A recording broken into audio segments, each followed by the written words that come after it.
नमस्कार, स्वागत है आप सभी का डीडी न्यूज के इस खास बुलेटिन एक्सप्रेस 100 में, जहां हम आपके लिए लेकर आते हैं राजनीति, मनोरंजन, देश दुनिया, खेल और व्यापार जगत की सभी बड़ी खबरों को एक्सप्रेस यानी कि फटाफट अंदाज में आपके साथ मैं हूं संध्या शर्मा। तो देखिए खबरें तेज रफ्तार से। प्रधानमंत्री नरेंद्र मोदी आज केरलम के तिरुवल्ला में एनडीए की जनसभा को करेंगे संबोधित, जहां बीजेपी और एनडीए अपनी ताकत का प्रदर्शन करेंगे। इसके बाद वो तिरुवनंतपुरम में रोड शो करेंगे। प्रधानमंत्री का कार्यक्रम तिरुवनंतपुरम एयरपोर्ट से शुरू होगा, जहां से वो सड़क मार्ग से तिरुवल्ला जाएंगे और वहां जनसभा को संबोधित करेंगे और उसके बाद वो तिरुवनंतपुरम लौटकर रोड शो में हिस्सा लेंगे, जिसमें कई प्रमुख नेता भी उनके साथ रहेंगे। तिरुवनंतपुरम और तिरुवल्ला जैसे महत्वपूर्ण इलाकों में आयोजित इन कार्यक्रमों के जरिए बीजेपी की योजना राज्य भर में ज्यादा से ज्यादा मतदाताओं तक पहुंच बनाने की है। प्रधानमंत्री राज्य के विभिन्न निर्वाचन क्षेत्रों से एनडीए उम्मीदवारों से भी मुलाकात करेंगे। प्रधानमंत्री नरेंद्र मोदी के साथ साथ कई केंद्रीय मंत्री आज केरलम में एनडीए के चुनाव प्रचार को तेज करने के लिए मैदान में उतर रहे हैं। केंद्रीय वित्त मंत्री निर्मला सीतारमण पेरुम्बवूर में जीवी पथियक्कल के समर्थन में दोपहर 3:30 बजे रोड शो करेंगी। इसके बाद वित्त मंत्री निर्मला सीतारमण शाम 6 बजे मनालूर विधानसभा क्षेत्र में एडवोकेट के अनीश कुमार के समर्थन में रोड शो में हिस्सा लेंगी। शाम को वो विशिष्ट लोगों के साथ संवाद कार्यक्रम भी आयोजित करेंगी। केरलम की राजधानी तिरुवनंतपुरम में भाजपा नेता जगत प्रकाश नड्डा रोड शो में शामिल हुए। नड्डा नहियाटिनकारा में टीबी जंक्शन से टाउन तक एस राजशेखरन नायर के समर्थन में रोड शो किया। केंद्रीय संसदीय कार्य मंत्री किरण रिजिजू भी चुनाव प्रचार में सक्रिय हैं। वो चिलक्कारा के रॉयल पैलेस ऑडिटोरियम में के बालाकृष्णन के समर्थन में जनसभा में हिस्सा लेंगे। कांग्रेस नेता राहुल गांधी ने केरलम के अलपुजा में चुनावी जनसभा को संबोधित किया। इस दौरान उन्होंने एलडीएफ सरकार पर हमला बोला। इसके अलावा राहुल गांधी इदुक्की के कटप्पन्ना के चुनावी जनसभा करेंगे। वहीं फोर्ट कोच्चि और एर्नाकुलम जिले के कुन्नाथुनाड़ में चुनावी जनसभा करेंगे। केरलम में एलडीएफ ने भी चुनाव प्रचार में पूरी ताकत झोंक रखी है। माकपा महासचिव एम ए बेबी आज कोट्टयम में चुनाव प्रचार करेंगे। असम में चुनावी सरगर्मियां अपने चरम पर पहुंच चुकी है। भारतीय जनता पार्टी के अध्यक्ष नितिन नवीन आज असम में लगातार दूसरे दिन चुनावी जनसभाएं करेंगे। वो आज दोपहर को असम के सिलचर में रैली भी करेंगे। भाजपा अध्यक्ष सिलचर के श्रीभूमि स्थित रामकृष्ण नगर में पहली जनसभा करेंगे। उसके बाद वो कछार के लखीपुर में दूसरी जनसभा करेंगे। कांग्रेस ने तमिलनाडु में 23 अप्रैल को होने वाले विधानसभा चुनाव के लिए 27 उम्मीदवारों की सूची जारी कर दी है। पार्टी ने तमिलनाडु कांग्रेस अध्यक्ष के सेल्वा पेरुंथगई और को श्री पेरुदम्बुर सीट से उम्मीदवार बनाया है। वहीं विधानसभा में कांग्रेस विधायक दल के नेता एस राजेश कुमार किल्लियूर से चुनाव लड़ेंगे, जबकि पूर्व सांसद एचेल्ला कुमार को कृष्णागिरी से मैदान में उतारा गया है। इससे पहले बीजेपी ने तमिलनाडु विधानसभा चुनाव के लिए 27 उम्मीदवारों की सूची जारी की है। केंद्रीय मंत्री डॉक्टर एल मुरुगन को अविनाशी सीट से और तेलंगाना के पूर्व राज्यपाल तमिलिसाई सौंदरराजन को मायलापुर सीट से चुनावी मैदान में उतारा गया है। भाजपा महिला मोर्चा की राष्ट्रीय अध्यक्ष वानती श्रीनिवासन को कोयम्बटूर उत्तर सीट से उम्मीदवार बनाया गया है। इसके अलावा कृतिका शिव कुमार को मोदुपुरीची, एस विजयधरानी को विलावकोंड और नागेश कुमार को थल्ली से टिकट दिया गया है। पश्चिम बंगाल के मुर्शिदाबाद में चुनाव आयोग के आदेश पर पुलिस ने टीएमसी नेता राजू मंडल को किया गिरफ्तार। उन पर मतदाताओं को धमकाने का है आरोप। कमीशन के सूत्रों के अनुसार राजू मंडल ने अपने चुनावी प्रचार में मतदाताओं को धमकाते हुए कहा, कमल के फूल पर वोटिंग नहीं हो सकती। अगर वोटिंग में कोई दिक्कत है तो जाकर वोट देने की कोई जरूरत नहीं है। मैं आपके घर छनबड़ा और रसगुल्ला भेजूंगा। पश्चिम बंगाल के मालदा जिले में कालियाचौक घटना के मुख्य आरोपी मुफक्करुल इस्लाम को 14 दिन और अकरमुल बागानी को 6 दिन की पुलिस हिरासत में भेजने के आदेश दिए गए हैं। दोनों को बीडीओ कार्यालय के घेराव के लिए भीड़ को उकसाने के आरोप में गिरफ्तार किया गया था। प्रदर्शनकारियों ने मतदाता सूची में नाम जोड़ने की मांग करते हुए अधिकारियों को कार्यालय में 9 घंटे से अधिक समय तक बंद रखा। मामले की गंभीरता को देखते हुए एनआईए की 40 सदस्यीय टीम मालदा में घटनाक्रम की गहन जांच कर रही है। विशेषकर अधिकारियों को छुड़वाने के दौरान हुए हमले की जांच की जा रही है। पश्चिम बंगाल के बहरामपुर विधानसभा क्षेत्र से कांग्रेस उम्मीदवार अधीर रंजन चौधरी ने मालदा की घटना पर कहा, अगर सही ढंग से जांच की जाए तो सच सामने आ सकता है। इस घटना की जितनी निंदा की जाए वो कम है। पश्चिम बंगाल विधानसभा में नेता प्रतिपक्ष और भवानीपुर और नंदीग्राम विधानसभा क्षेत्रों से भाजपा उम्मीदवार शुभेंदु अधिकारी ने कहा, इस बार जंगल राज खत्म होगा। यूपी बिहार में जैसे जंगल राज खत्म हुआ है, यहां भी होगा। पश्चिम बंगाल में चुनाव आयोग ने तृणमूल कांग्रेस के 36 नेताओं को दी जा रही भारी पुलिस सुरक्षा पर कड़ी आपत्ति जताई है। आयोग ने इसे पक्षपाती बताते हुए राज्य के पुलिस महानिदेशक सिद्धनाथ गुप्ता को निष्पक्ष समीक्षा करने के निर्देश दिए हैं। चुनाव घोषणा से पहले 832 टीएमसी नेताओं और 144 अन्य लोगों की सुरक्षा में 2185 पुलिसकर्मी तैनात थे, जो आयोग की अनुमति के बिना जारी की गई थी। आयोग ने यह भी आदेश दिया है कि आपराधिक मामलों वाले नेताओं और नियमों के खिलाफ सुरक्षा प्राप्त करने वालों की सुरक्षा हटाई जाए। पश्चिम बंगाल विधानसभा चुनाव के लिए निर्वाचन आयोग ने मतदाताओं की सुविधा के लिए महत्वपूर्ण कदम उठाए हैं। आयोग ने राज्य में 4660 सहायक मतदान केंद्र बनाने की मंजूरी दे दी है, ताकि भीड़ कम हो और मतदान प्रक्रिया सुचारू रूप से संचालित हो सके। इसके अलावा 321 मतदान केंद्रों के स्थान में बदलाव किया गया है, ताकि मतदाता आसानी से अपने मतदान केंद्र तक पहुंच पाएं। इन नई व्यवस्थाओं के बाद राज्य में कुल मतदान केंद्रों की संख्या बढ़ा दी गई है।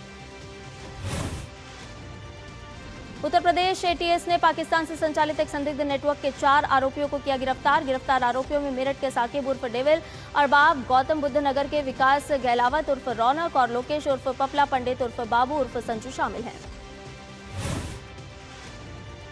गिरोह के सदस्य देश के प्रतिष्ठित संस्थानों, रेलवे सिग्नल बॉक्स और गैस सिलेंडर से भरे ट्रकों को निशाना बनाने की योजना बना रहे थे। इसके अलावा वो राजनीतिक व्यक्तियों की रेकी कर उनकी जानकारी पाकिस्तान तक पहुंचा रहे थे। एटीएस ने बताया कि आरोपियों ने गाजियाबाद, अलीगढ़ और लखनऊ में कई स्थानों की रेकी की और कुछ जगहों पर आगजनी की घटनाएं भी की थी। 2 अप्रैल को लखनऊ रेलवे स्टेशन पर बड़ी साजिश को अंजाम देने से पहले एटीएस ने सभी आरोपियों को गिरफ्तार कर लिया। महाराष्ट्र के नासिक जिले के डिंडोरी के शिवाजी नगर इलाके में एक दर्दनाक हादसा हुआ, जहां एक कार पानी से भरे कुएं में गिर गई। हादसे में एक ही परिवार के 9 लोगों की मौके पर ही मौत हो गई। जानकारी के अनुसार सभी लोग एक कार्यक्रम में शामिल होकर देर रात अपने घर लौट रहे थे। रास्ते में अचानक ड्राइवर का वाहन से नियंत्रण हट गया और कार सीधे कुएं में जा गिरी, जिससे किसी को भी बचने का मौका नहीं मिल पाया। घटना की सूचना मिलते ही स्थानीय लोग और पुलिस मौके पर पहुंचे और राहत कार्य शुरू किया। काफी मशक्कत के बाद कार को कुएं से बाहर निकाला गया, लेकिन तब तक सभी की मौत हो चुकी थी। डिंडोरी पुलिस ने मामले की जांच शुरू कर दी है। प्रधानमंत्री नरेंद्र मोदी ने चेन्नई में प्रसिद्ध संगीतकार थिरु रमेश विनायकम से विशेष मुलाकात की है। इस दौरान पीएम ने उनके अभिनव गमक बॉक्स नोटेशन सिस्टम की सराहना की। इस मुलाकात का वीडियो प्रधानमंत्री ने सोशल मीडिया प्लेटफॉर्म एक्स पर साझा किया है। सूचना और प्रसारण मंत्रालय के सचिव चंचल कुमार ने आज पुणे स्थित film and television institute of India परिसर का दौरा किया। मध्य प्रदेश समय सीमा से पहले ही नक्सल मुक्त हो चुका है, जिसमें अंतिम चरण में कई टॉप नक्सली कमांडरों ने सरेंडर किया। इनमें एमएमसी जोन के सेक्रेटरी और झीरम हमले के मास्टर माइंड सुरेंद्र उर्फ कबीर, सब जोनल कान्हा मोरमदेव डिवीजन के दीपक और गोंदिया राजनंदगांव बालाघाट डिवीजन के डिविजनल कमेटी सदस्य दीपक शामिल थे। इन तीनों घातक नक्सलियों से डीडी न्यूज के संवाददाता आदित्य श्रीवास्तव ने बालाघाट में खास बातचीत भी की, जिससे नक्सल मुक्त मध्य प्रदेश की दिशा में एक महत्वपूर्ण कदम बढ़ाया गया है। भारत ने कैंसर के इलाज में एक बड़ी वैज्ञानिक उपलब्धि हासिल की है। जब 2 साल पहले मुंबई में देश की पहली स्वदेशी जीन थेरेपी लॉन्च की गई, ये CAR-T सेल जीन थेरेपी अब कैंसर मरीजों के लिए नई उम्मीद बनकर उभरी है। अब भारत में विकसित ये थेरेपी विदेशों में भी मरीजों को आकर्षित कर रही है, खासकर ल्यूकेमिया और लिम्फोमा के इलाज में। वर्तमान में वैज्ञानिक इस तकनीक को और भी बेहतर बनाने पर काम कर रहे हैं, जिसमें AI और उन्नत बायोटेक्नोलॉजी का उपयोग किया जा रहा है। आने वाले समय में इसके और भी सटीक और प्रभावी होने की उम्मीद है। उपराष्ट्रपति सीपी राधाकृष्णन आज बिहार के दौरे पर हैं। उपराष्ट्रपति इस दौरान महात्मा गांधी केंद्रीय विश्वविद्यालय मोतिहारी के 30वें दीक्षांत समारोह में मुख्य अतिथि के तौर पर शामिल हुए। असम की हिमंत बिस्वा शर्मा सरकार का दावा है कि वर्तमान सरकार ने अवैध घुसपैठियों से 1.25 लाख बीघा से अधिक जमीन खाली कराई है और अगर दोबारा सरकार बनी तो ये प्रक्रिया और भी तेज होगी। IIM दीक्षांत समारोह के दौरान विदेश मंत्री डॉक्टर एस जयशंकर ने संबोधन दिया और कहा कि ये ग्लोबलाइजेशन का समय है। आज भारत तेजी से विकास कर रहा है। आप सभी की भागीदारी भी विकसित भारत में बहुत ही महत्वपूर्ण होगी। केदारनाथ धाम में लगातार भारी बर्फबारी ने पूरे केदारनाथ शहर को बर्फ की मोटी परत से ढक दिया है। मंदिर के कपाट 22 अप्रैल को खुलने वाले हैं, लेकिन इस भारी बर्फबारी का सीधा असर आने वाली तीर्थ यात्रा की तैयारियों पर पड़ रहा है। 5 अप्रैल को दिल्ली NCR में गरज के साथ बारिश जारी रहने की है संभावना। 6 अप्रैल को मौसम में थोड़ी राहत देखने को मिलेगी। इस दिन आसमान आंशिक रूप से बादलों से घिरा रहेगा। मौसम विभाग ने अगले 24 घंटों के लिए यूपी में मौसम में अचानक बदलाव का अलर्ट जारी कर दिया है। आज राज्य के कई हिस्सों में भारी बारिश के साथ तेज हवाओं और बड़े पैमाने पर ओलावृष्टि की संभावना। मौसम विभाग के अनुसार वर्तमान में बिहार में गर्मी और बादलों का मिला जुला असर बना हुआ है। हालांकि 5 अप्रैल के बाद मौसम में बड़ा बदलाव आने की संभावना है। उत्तर पश्चिमी भारत के पहाड़ी इलाकों जैसे जम्मू कश्मीर, लद्दाख, हिमाचल प्रदेश और उत्तराखंड में 7, 8 और 9 अप्रैल को बर्फबारी और हल्की से मध्यम बारिश की संभावना है। बुलेटिन में फिलहाल रुकने एक छोटे से ब्रेक के लिए जल्द हाजिर होंगे। अब तक कंधे से कंधा मिलाकर कांग्रेस में थे, अचानक से वो बीजेपी में आ गए। जो कन्वेंशनल जो आयाराम गैराम पॉलिटिशियंस में नहीं, वो मैं समझता हूँ। पार्टी के घोषणा पत्र समिति के आप अध्यक्ष भी थे, मतलब इतना बड़ा आपको एक पद तो दे रखा था, तो असलियत क्या रही, मतलब वो पिन पॉइंट क्या था? President of the Congress party, नया कोई प्रेसिडेंट बने, if he was not keen to continue as a president. कहा गया कि चुन कर कांग्रेस से हिंदू नेता जो हैं वो बाहर जा रहे हैं। I never thought whether I'm a Hindu or Muslim, frankly speaking.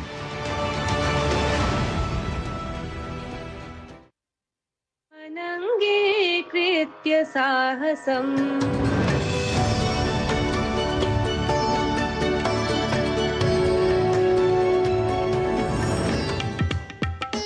चरई वेती जब तक चरण वही मधु विंदती। जब आदमी बढ़ता है इस क्रम में तो उसे लक्ष्य अपना प्राप्त होता है। महाकाली महापाशा महाकारा महांकुशा। यह तीर्थ महातीर्थों का है, मत कहो इसे काला पानी।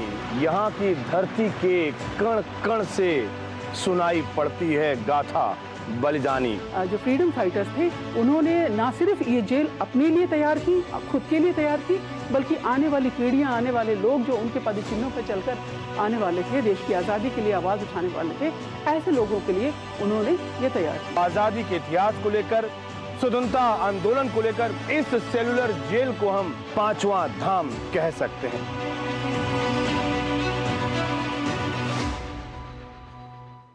ब्रेक के बाद एक्सप्रेस 100 में आपका एक बार फिर से स्वागत है। आइए बाकी की खबरों को जानें फटाफट अंदाज में।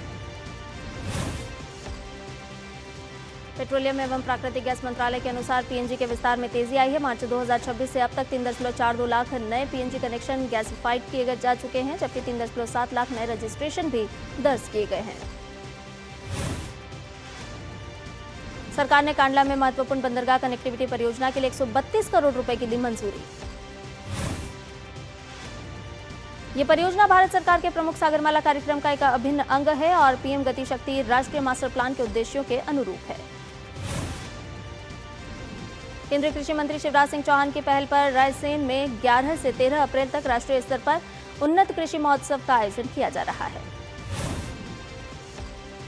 रेलवे मंत्री अश्विनी वैष्णव ने भारतीय रेलवे की उपलब्धियों को लेकर महत्वपूर्ण जानकारी साझा की है। उन्होंने बताया कि कुल 6,677 LHB कोचों का निर्माण किया गया है। केंद्र सरकार ने कहा कि भारत का मत्स्य पालन क्षेत्र अब खाद्य सुरक्षा, रोजगार और निर्यात आय में महत्वपूर्ण योगदान देने वाला क्षेत्र बन गया है।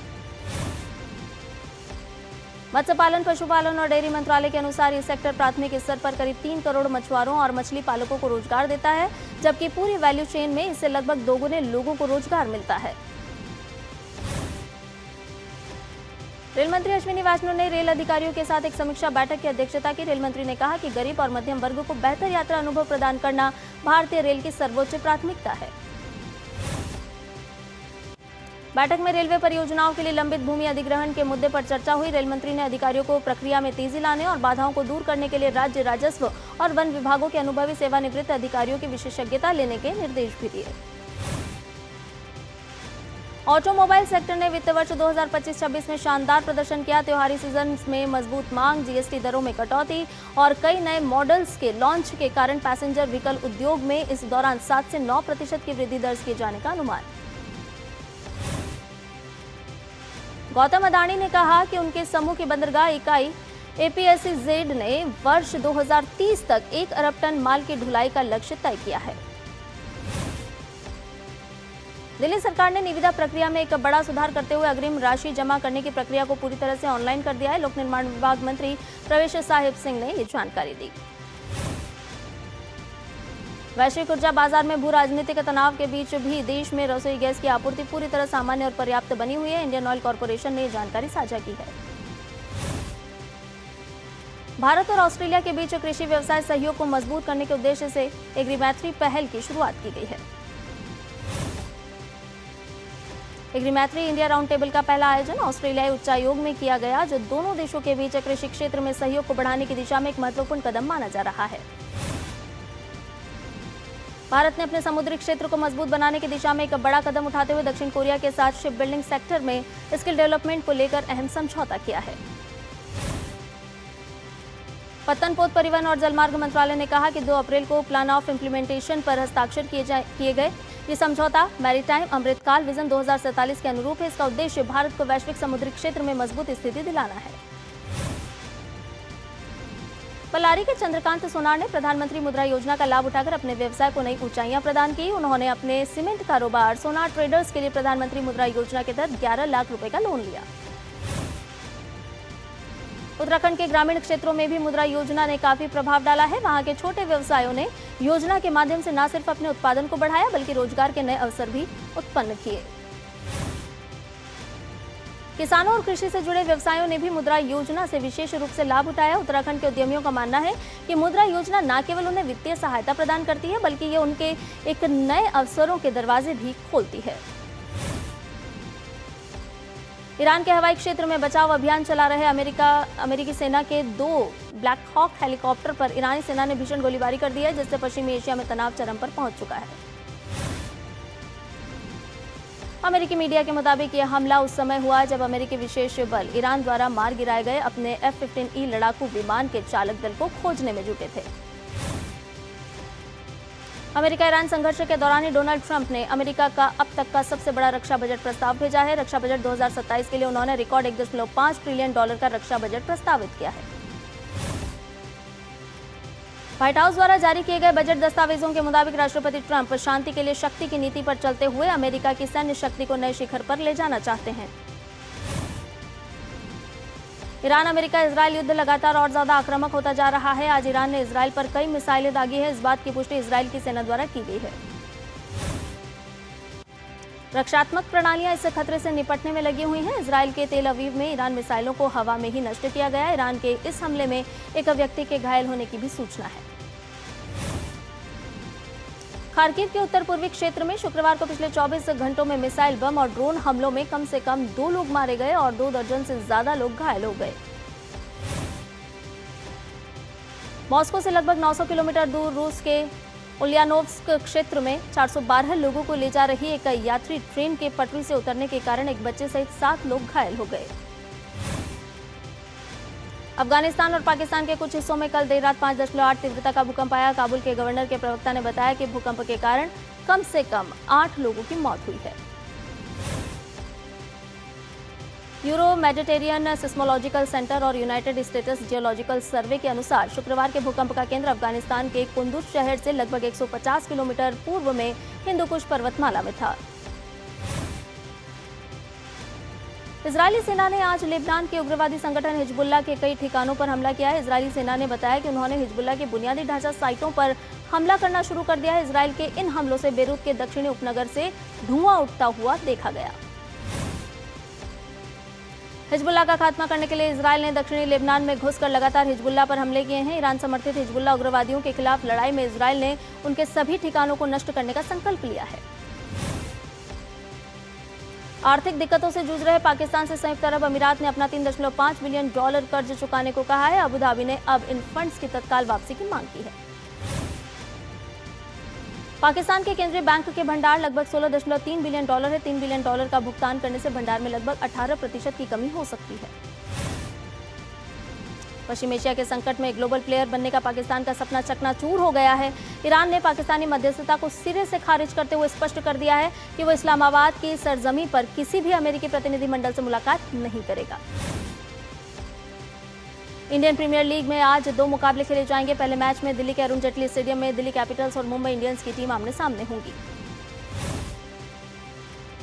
वहीं दिन के दूसरे मुकाबले में अहमदाबाद में गुजरात टाइटंस और राजस्थान रॉयल्स की टीम आमने सामने होगी। गुजरात को पहले मैच में हार का दंश झेलना पड़ा है, जबकि आरआर की टीम ने जीत दर्ज की थी। चेन्नई सुपर किंग्स की हार का सिलसिला जारी। टीम को लगातार अपने दूसरे मुकाबले में हार का मुंह देखना पड़ा। सीएसके की टीम को अपने घर पर ही पंजाब किंग्स से मिली 5 विकेट से हार। पंजाब के लिए कप्तान श्रेयस अय्यर और प्रभसिमरन सिंह ने खेली दमदार पारी। श्रेयस अय्यर के बल्ले से आए 50 रन। मुंबई इंडियंस के मुख्य कोच महिला जयवर्धन ने अफगानिस्तान के युवा स्पिनर अल्लाह गजनफर का किया बचाव और उन्हें टीम का एक्स फैक्टर बताया। पंजाब किंग्स के कप्तान श्रेयस अय्यर पर लगा 24 लाख का जुर्माना। धीमी ओवर गति बनाए रखने के चलते लगा जुर्माना। खेलो इंडिया ट्राइबल गेम्स 2026 का समापन। कर्नाटक 23 स्वर्ण पदक के साथ पहले स्थान पर, वहीं ओडिशा 21 स्वर्ण पदक जीतकर दूसरे पायदान पर। एशियन मुक्केबाजी के सेमीफाइनल में पहुंचे निखत जरीन। अंतिम 4 में ओलंपिक चैंपियन चीन के वू यू से होगा सामना। भारतीय मुक्केबाज प्रीति और प्रिया गंगास ने पदक किया पक्का। एशियन मुक्केबाजी चैंपियनशिप के सेमीफाइनल में स्थान। भारतीय फुटबॉल टीम को बांग्लादेश ने सैफ पुरुष अंडर-20 चैंपियनशिप के फाइनल में पेनल्टी शूटआउट में 4-3 से हराया। बांग्लादेश की अंडर-20 टीम ने दूसरी बार जीता खिताब। सऊदी प्रो लीग में क्रिस्टियानो रोनाल्डो की टीम अल नस्र का जबरदस्त खेल। अल नज़्मा की टीम को 5-2 से हराया। मैच में क्रिस्टियानो रोनाल्डो ने किए 2 गोल। मैनचेस्टर सिटी के कोच पेप ग्वार्डियोला को उम्मीद, टीम लगातार 8वीं बार एफए कप के सेमीफाइनल में जगह बनाने में रहेगी कामयाब। आज लिवरपूल से होगा सामना। वहीं आज देर रात आर्सेनल की टीम साउथहैम्पटन के खिलाफ खोलेगी मोर्चा। दोनों टीमों की कोशिश सेमीफाइनल में जगह बनाने की। चेल्सी की टीम भी आज खेलेगी क्वार्टर फाइनल मैच। टीम का अंतिम 8 में होगा पोर्ट वेल से सामना। चार्ल्सटन ओपन के सेमीफाइनल में पहुंची जेसिका पेगुला। क्वार्टर फाइनल में डायना स्नाइडर को 3-6, 6-3, 6-2 से दी शिकस्त। एक्सेस बुलेटिन में फिलहाल के लिए इतना ही। मुझे दीजिए इजाजत। नमस्कार।